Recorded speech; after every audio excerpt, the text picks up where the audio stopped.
Hi, this is Jen Rubin, editor-in-chief of the Contrarian.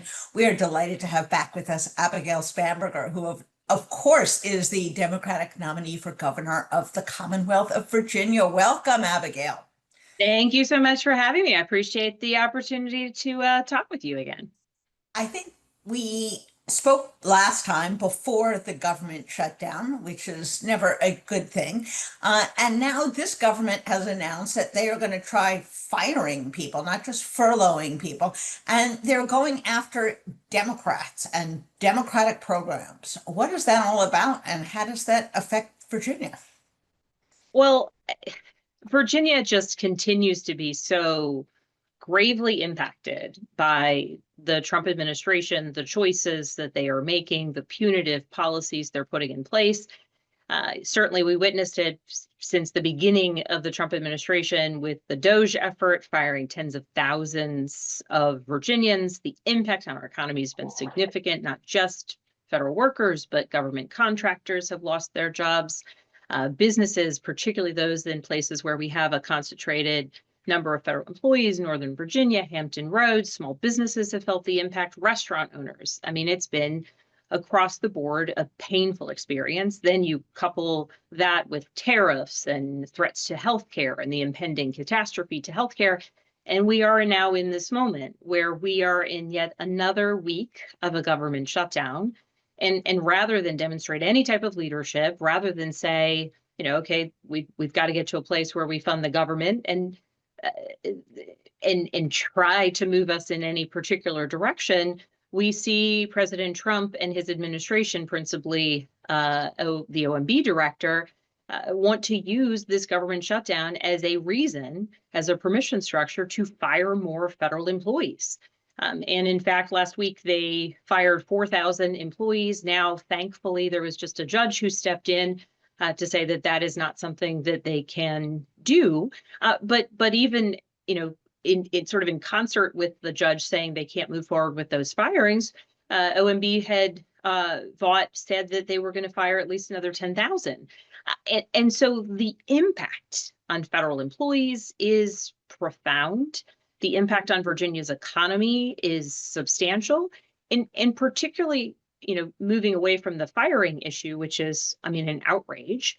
There's the fact that during a government shutdown, per law, one that I voted on and Donald Trump actually signed in his first term, federal employees are supposed to be guaranteed back pay. Now we hear Trump and others, including this now Speaker of the House, say that, in fact, maybe that law that we all voted on and Trump signed into law isn't real, and perhaps they won't get that back pay. So the impact even of that threat on federal employees is horrible. And then there's federal government contractors, and that runs the gamut between, professional engineers and folks who are doing phenomenal contract work with the government. It also is custodial staff. It's restaurant and food workers in government buildings. Those folks are furloughed and they won't get back pay. And in some cases, those folks have already lost jobs because the contracting company that they work for maybe doesn't see a path forward. And I've already been hearing from some business owners and some employees who have both fired employees because of the shutdown, and those who have been fired because of the shutdown. And so the impact on Virginia, I'll stop there because I can keep going on and on.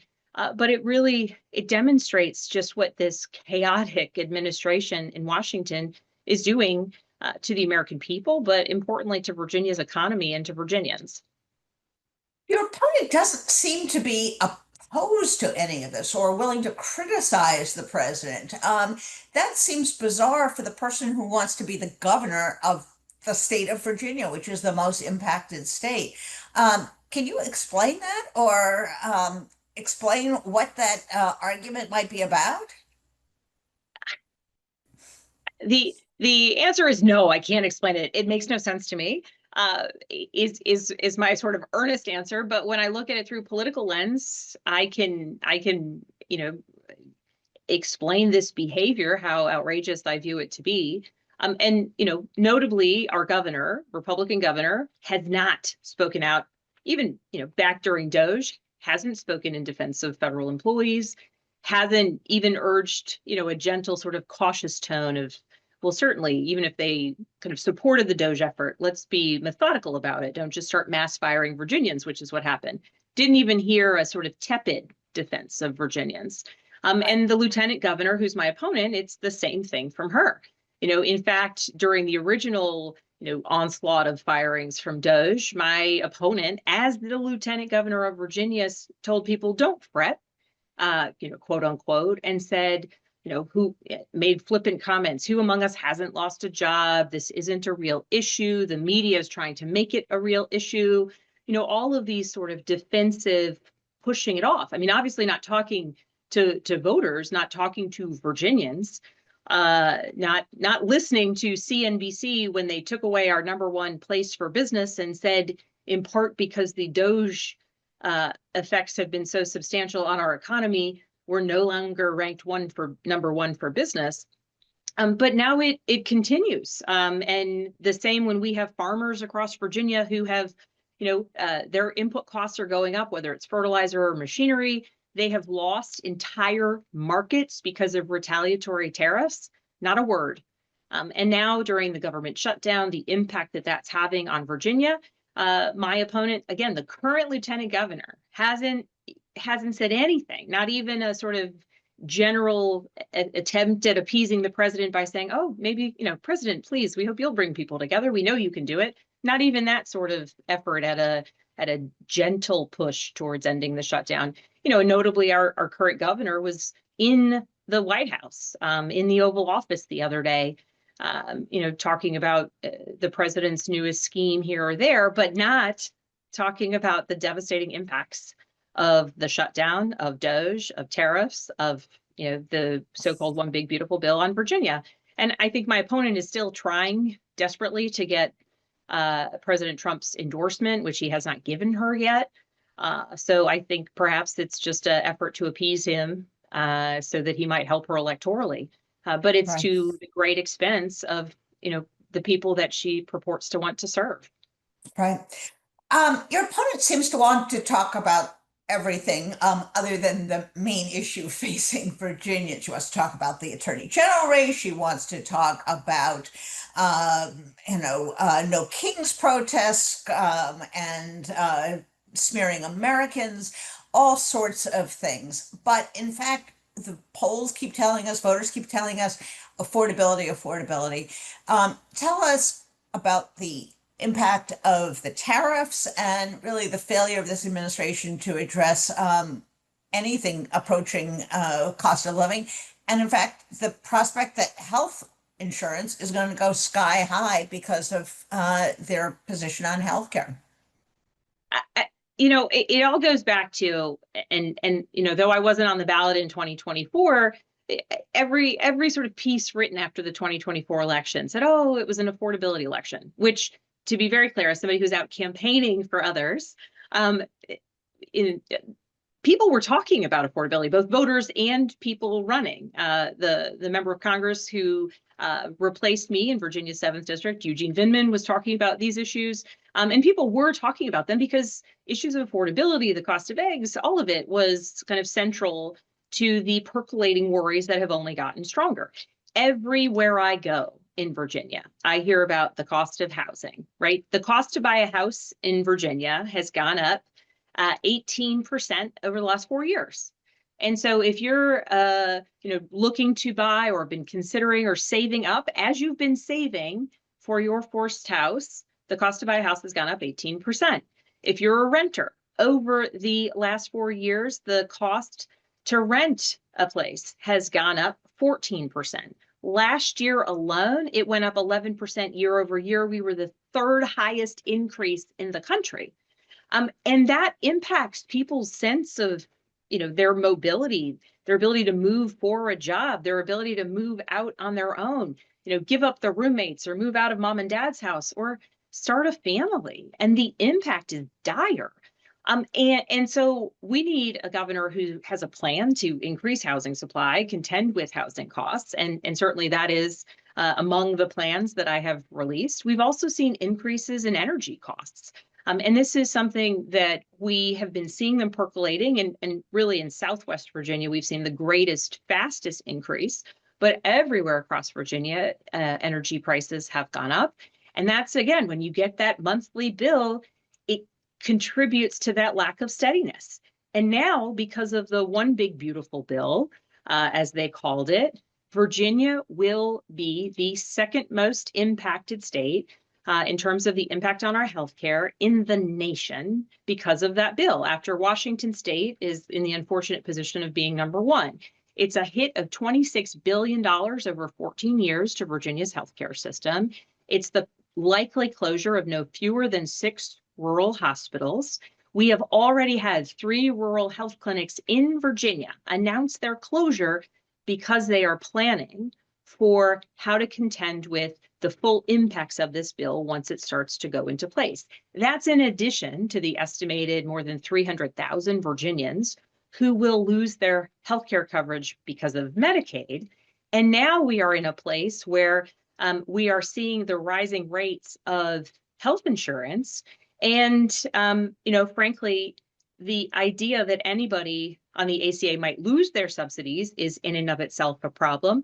But that is coupled with the fact that insurance rates for private insurers are going through the roof. Again, in part because now they're trying to balance out for the fact that there's this enormous upheaval as it relates to Medicaid, this enormous upheaval as it relates to, hospital provider tax and supplemental payments. And so the impact, who it is going to fall on, it's going to fall on people who have employer provided health insurance. We are going to see our rates go up. And frankly, it's going to fall, tragically on those who will give up health insurance, risking potentially their health because they can't afford the rent and they can't afford their child care. And now their health insurance rates have just gone up precipitously and enormously. And again, when those folks walk into an emergency room because they couldn't get the preventative health care, they couldn't get the antibiotic that they needed, the cycle continues. And so even for those who say, oh, I don't rely on Medicaid, this won't impact me, that is just not true. It is going to impact all of us, and it is going to be dire. And now the last thing I would mention is tariffs. And we're already seeing price increases. As a mom of at least one of my 3 daughters plans to trick or treat this year. The others have gotten a little too old for it. We'll see. Halloween costumes seem, I'd have to go back and look at what we spent over the years, but prices are creeping up. And the estimates are that the trade wars that President Trump has started is increasing prices on average for a Virginia family about $2,300 a year. Wow. And we're going to really see that, particularly as we get closer to the holidays and holiday pricing goes up. Even some of the things he did with the de minimis import fees, there's now a backlog. So in addition to the fact that you're paying additional tariffs on kind of all goods coming into the United States, now that they all have to be processed through customs, there's now a huge delay. I was talking with a company based in Virginia that does a lot of mail order work, and they import a lot of their goods. And they said actually their supply chains are getting all disrupted because they buy small amounts here and there, and there's like weeks upon weeks added to the delivery time frame. And so the crushing nature of everything they're doing, it's going to come to a head in the future. And frankly, when I look at our race, the fact that, back to your original point, all of this is happening in the middle of our gubernatorial race, when people everywhere I go are talking about housing, they're worried about healthcare, they're worried about their jobs, they're worried about the energy bill, they're worried about their kids and their opportunities into the future and workforce development, and this level of uneasiness that is pervasive. And my opponent isn't talking about any of it.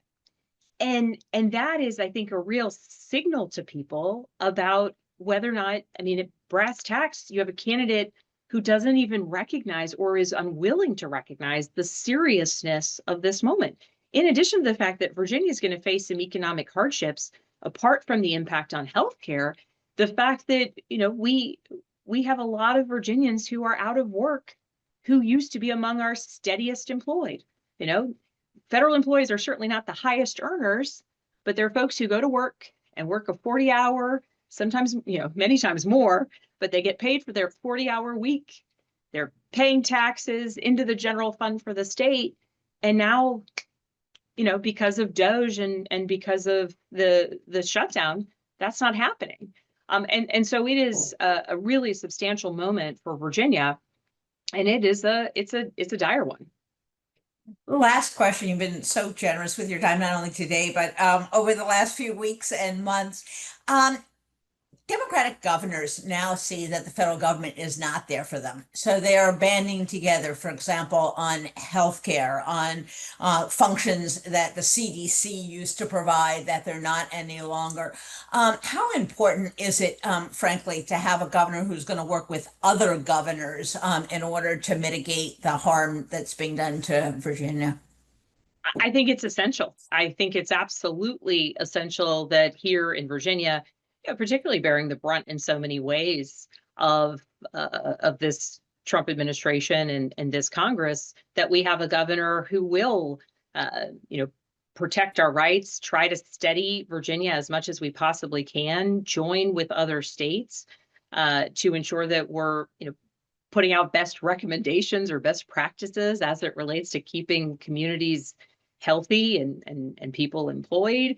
And I think we also see a really solid example of what does it look like when there are governors, even in emergency response, right? Some of the pushback that we have seen related to the president's attacks on FEMA and on emergency response has come from governors who know what it means to have or not have that type of federal support. We see amid the shutdown, the administration being so punitive and pulling back federal dollars, like appropriated federal dollars as appropriated by Congress. So certainly there's the constitutional question of whether he even has the right to do this, but to see him do it in an extraordinarily punitive way it's a disgrace. And you need a governor, frankly, that will stand up and make that clear. In our example here in Virginia, our local public radio has endeavored to write very clearly what it is that Virginia has lost in terms of federal grants. And some we know well. There's some teacher residency programs through our universities that have been extraordinarily valuable to adding to our pipeline of teachers. Those federal grant dollars gone. Some of the gun violence prevention and community safety dollars flowing into Virginia gone. Mental health resources, federal dollars gone. But it's been a sort of bit by bit, onesie twosie approach where it just so happens that people are aware of a great program. That program is either goes away or seeks very publicly funding elsewhere because of the loss of that federal grant.